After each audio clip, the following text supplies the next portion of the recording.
ఆనాడున్న రాజకీయ నాయకులు తనకు భిన్నంగా ఉన్నారు.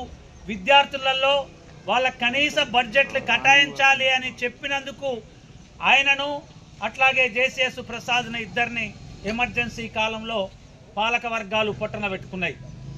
ఈ దేశంలో అన్ని రకాల వసతులు ఉన్నా, అన్ని రకాల సౌకర్యాలు ఉన్నా ఈ పాలక వర్గాలు ఏదైతే బడ్జెట్ కేటాయింపులు చేయాలనో బడ్జెట్ కేటాయింపులు లేదు.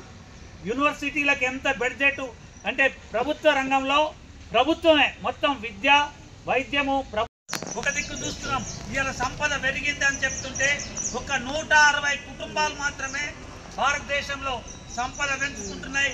మొత్తం వనరులను వాళ్ళ గుప్పిట్లో పెట్టుకొని 160 కుటుంబాలు వచ్చేస్తున్నాయి. విద్యార్థులకు కానీ లేదా ఇక్కడ శ్రమజీవులకు కానీ ఉద్యోగస్తులకు కానీ ఎటువంటి సౌకర్యాలు కల్పించడం లేదు.